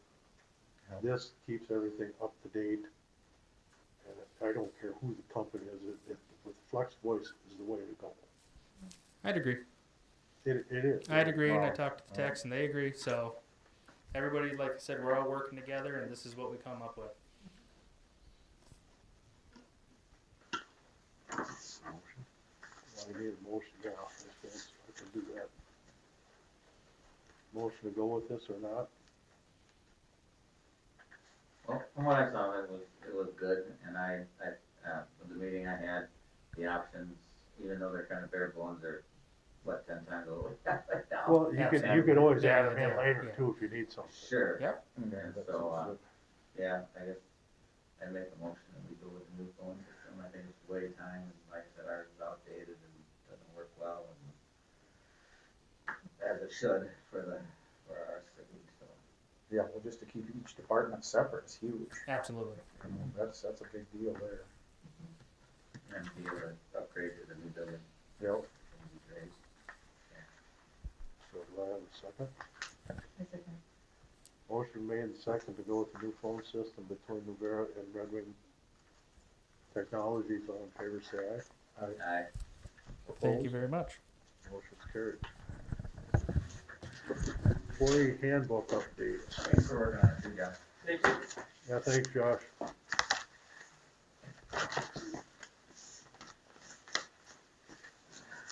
I don't know that I saw these. I mean, I get the packet on my, in my email, but I don't know if I saw these employees. Terry, on there? Terry and I actually had them out before we did offered any jobs or anything. Went through them, and then we had Jill do it, redo it, and about how many times we changed. But we always had it, it's just they updated it. I don't know where I got it.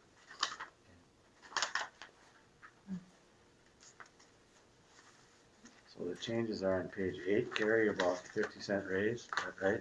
Well, that we always did, but it was never in. Well, that was kind of a policy we didn't have in there. And then they also did the change about the years of service and sick time, vacation, is that correct? Yep. And the final one is, that we talked about, you can't, sick time does not accumulate in overtime, is that correct? Yep. And then, when the employee does leave, it'd be up to 50%, it's cashed out, that's all Under they get. sick time, yeah. So in this, There's the whole manual that, if you want, she can print it out for you. Probably would be a good idea to everybody have a copy, or did you email it all? I did email it, and, so once you take a look at this, then I will, I can print a copy. okay. Mhm. Just looking at the, years of service, vacation time, 2 to 4 years, you get, 96 hours. I mean, how do you determine when the 96 hours actually kicks in? Is it at 2, or is that It's an period anniversary- of 2? it's an At the end of 4, then you move up. Yeah, anniversary date. Okay.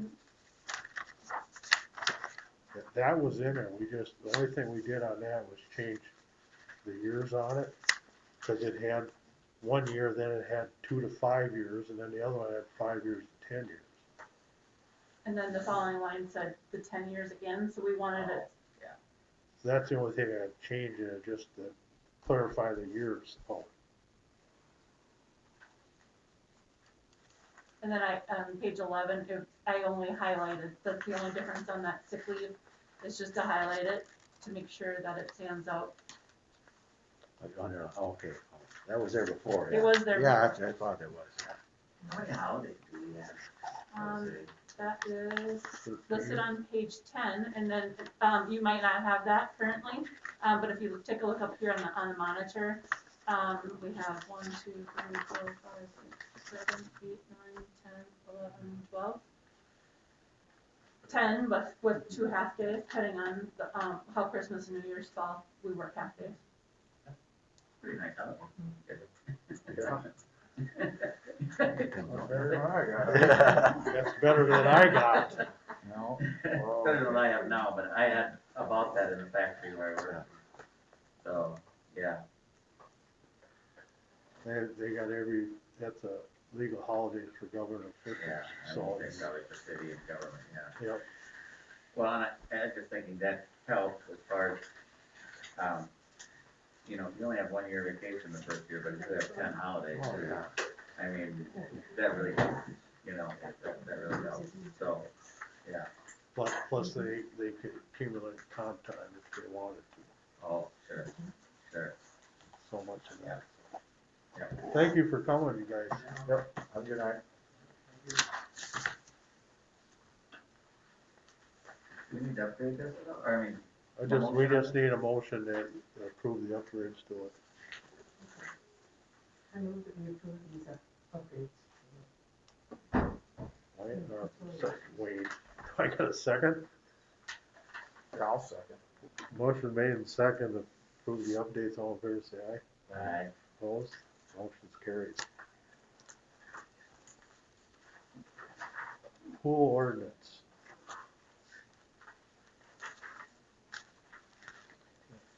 I looked at these, I think we can come up with something a little more simple than this.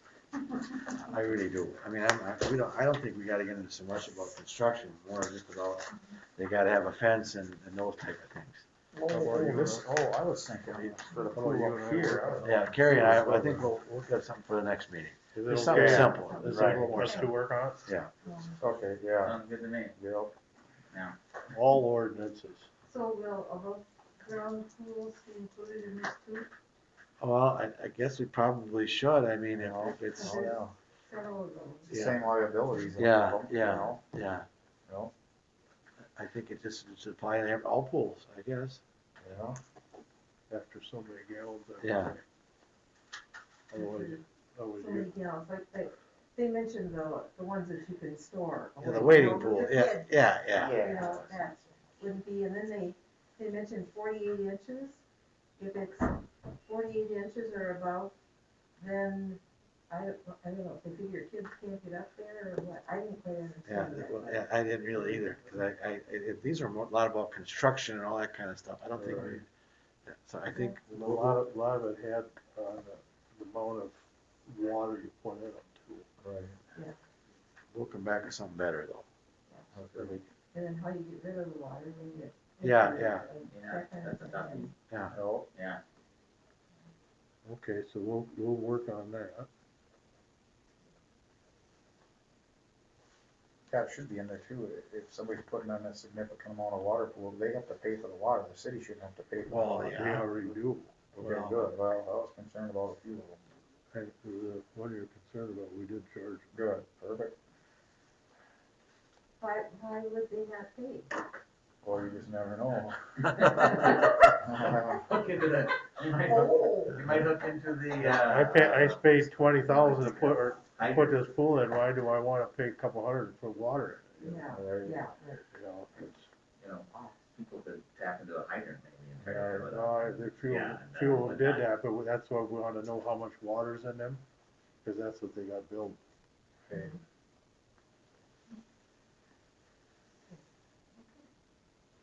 All the ordinances, I suppose. So what that was, a council member had suggested to me that we'd start taking a look at all ordinances and just Yeah. review them. Well, Yeah. it sure couldn't hurt, especially we're all, most of us are new to the 3 out of 4 are. And then keep track when we updated and when, you know, have something on there. It's been a long, we kind of adopted this, probably, of Josie Naga was the clerk. I mean, that's when we kind of went to a uniform ordinance, kind of a uniform, we have a book that we kind of, a uniform one, and we've added stuff, you know, since that time, but maybe it's time to take a review of it again and see what we can do. Sure, sure. Okay, mayor's concerns. I'm pretty free this week. The only thing is, like I say, we did hire a public works director, and the other one, I've been calling it, so I've been on the phones with them trying to get it squared away for us. Got something going. No, they're gonna both be good, and I mean, it's just a few quirks in there that I can't see, we can't work on. Good. Any council concerns? Carrie, Sure. sorry, do you want to bring up the pink piece of paper about the council change? Oh, yeah, I'm sorry. I knew there was something else. Oh, my head was just squirming anyway, so. Yeah, the council lent is coming up starting next week. So we have March 9th, March 23rd, and April 13th. What we usually do on these is change these to 5 o'clock on that Wednesday. So we're done for before church.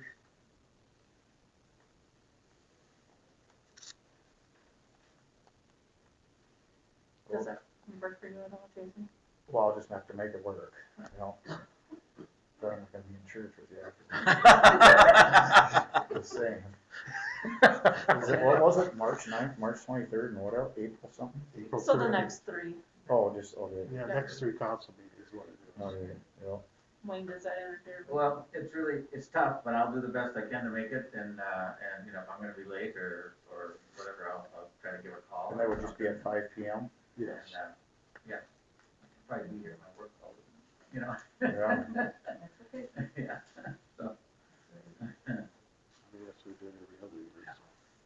Okay. Any council concerns? We need to remember about the 125th anniversary, and so I wondered if, I know, I think the button that they're gonna make up is gonna have 125 on it, but are we gonna get a banner or something for the city? Or what was done at the Centennial? Since you guys were here. So when's what 125 or what? Goodyear? Goodyear, yeah, When's that? 97 was. Oh my God, you're probably right. yeah. Yeah, look at the year behind you on that clip. Okay, that's 1997. Yeah, that was 100. Centennial. So this is this year. That's true. Yes. So, Is there been a committee formed to do anything? Or? no, I mean, that's what I asked.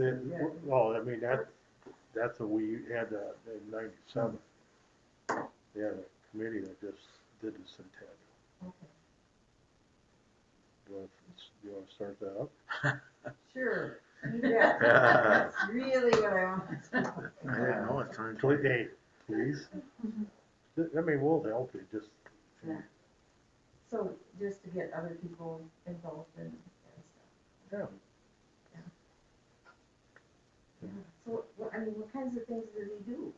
Well, in 97. Well, they had a Diamond Jubilee was the first time I ever taught it. The Diamond Jubilee, they had a dance and they had, if you look in that Goodyear book, it's in, everything is in there. The Goodyear Diamond Jubilee book.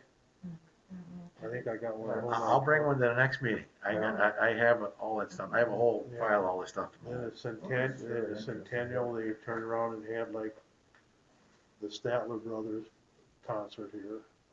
And then they had, like they did it like we do the Folk Fest, actually.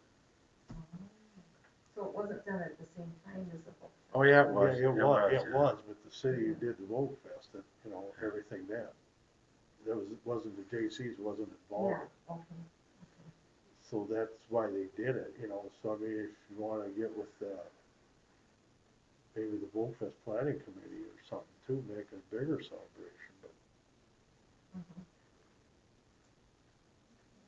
That's kinda why I asked you about coordinating it, because we did do it at the Folk Fest. They had the watermelon feed, they had the Oak Ridge on Sunday afternoon, out in Ball Diamond. Yeah. Or not, Statler Brothers. They had like car shows, they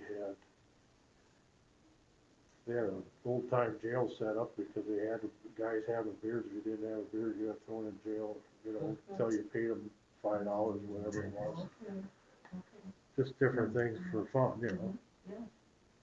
I mean, if we went into them books, we could find. I'll bring the books on the next meeting. I remember as a kid though, the Diamond Jubilee, I think that was 1972 or something like that. Yep, Right there. that was, then they had the dance in the. Well, that was kind of a big Creamery deal. building. Yeah, they had a kind of a big deal. It was kind of a big deal. Yeah. And then but the other one, the Centennial, that was kind of a big deal. Yep.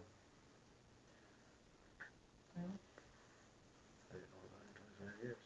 I mean, you know, maybe the Wolf Fest could do something else too, or more, I should say. Yeah, I don't know. They sound like they're pretty stretched. Yeah. Some of the people. Yeah, then they had a parade and everything, basically everything that we do for boat Yeah, fest. right, and kind of run it together, I think that would be. Yeah. Okay, all right, and then the other thing is the water tower. Have we done anything to find out if Well, there's somebody? Steve was supposed to have been doing it, but now we gotta start over again. Okay, How about the roof on the sewer plant? That was kind I've been working on that and I've got bids, and I just talked to him again Monday night about how come they haven't gotten back to me yet, so. I've started that after everything happened too. But one thing about it is I did take pictures of that, so I could take, they're down in Zebroda right now for our sewer district. Hoping to help us out a little bit, they all said that was fantastic pictures for that. So we're working on that. yeah, they did have it in the slideshow, that they showed the legislators, Yeah. that, just how good it looked with the roof off. I mean, that was, everybody said that was a good thing, because then they could turn around and say, this is perfect that you need it, you know. Yep. Oh, the pumps and that are supposed to go in this week, I thought. Yeah, I thought Friday. Yeah, to get that trickling filter and everything working again. Cause they were down, I was with Kyle the other day, they were measuring everything out, cause they thought they had wrong valves or something, so they had to measure pipe out for what all they needed to do to get them working. So that's supposed to be this week, so.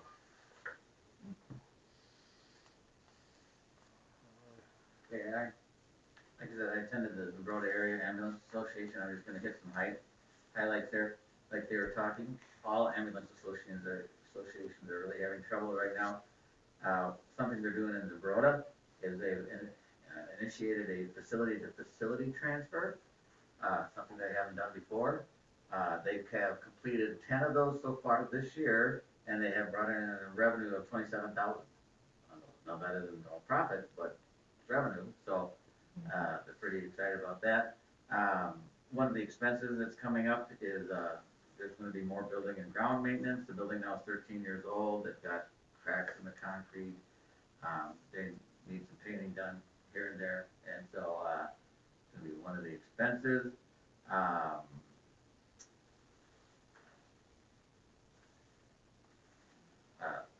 They were talking about Clausen, our new medical director.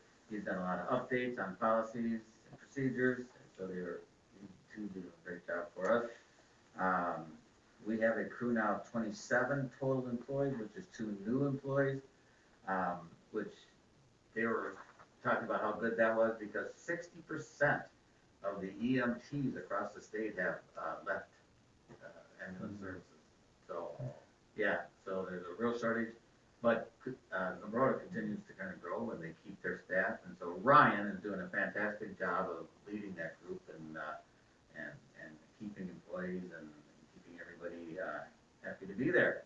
Another thing they're doing to create revenue is public training again, because of COVID being more or less relaxed. They're going out and doing more training for fire departments and schools, and it's not a big thing as far as financially, but it does, you know, they're looking at every little bit to help right now. A little more talk about what's going on with other, and why we want to keep our ambulance crews going.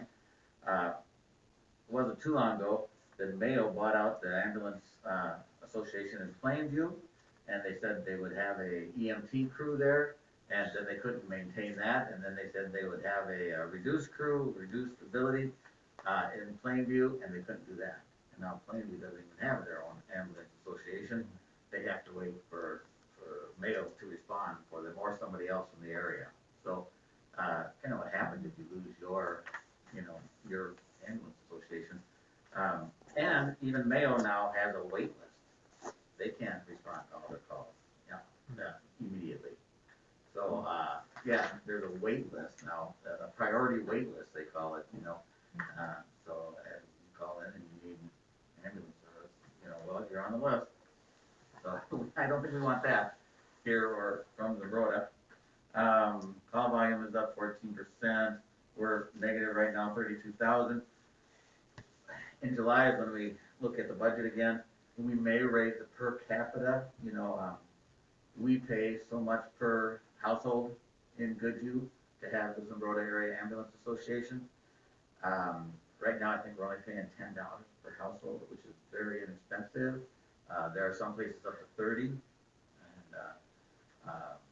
there's a chance. I mean, if we keep falling behind and we can't catch up on revenue, that we'll see an increase. You know, maybe $5 per capita, which doesn't amount a lot to us. What do we have, $400 or $500? Households? I Households. think there's about 400 or 500. 400, I think, isn't it? How much? 400.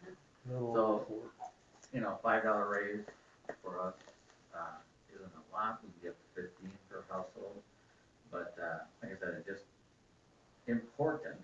You know, it's important to keep our ambulance service and to keep them viable. And really, they're doing a lot better than a lot of places. Either going, totally not being able to keep their service going. Red Wing's over $1 million in debt right now, and so we're doing pretty good. I don't know that a little raise would hurt us too much. And if we could kick some COVID fund over that way, like I said, they want to upgrade their power cars. They're 15 years old. They don't have to keep fixing and repairing on those two. We're gonna get, cause the fire department wants some of that too, so. Yeah. So I will call Ryan and ask him to put, that he would come to, talk to us too, if we want. I mean, everybody wants that money, so. Yeah, yeah. But he would come talk to us too if we're interested in having him come and do a presentation for us. But I can talk to him too about putting some kind of proposal. That's the word for us, and so that we would have a money trail. Which was talked about. That's Okay. I think we had a public concerns already. Motion to pay the bills? I was looking through them, yeah. You got any questions, Mike? No, just some of the abbreviations of some of the stuff I didn't understand. It's typically the EFTPS, whatever that means. Electronic funds. Okay, that's all that is, okay. Oh, that's just because that all goes through electronic. Yeah, it's all for payment. Okay, yeah, and I was, yeah, I didn't have any other questions. I got a motion to pay them. I'll make a motion for him. Motion made, second, to pay the bills, all in favor, say aye. Aye. Opposed? Motion's carried. Motion to adjourn. So moved.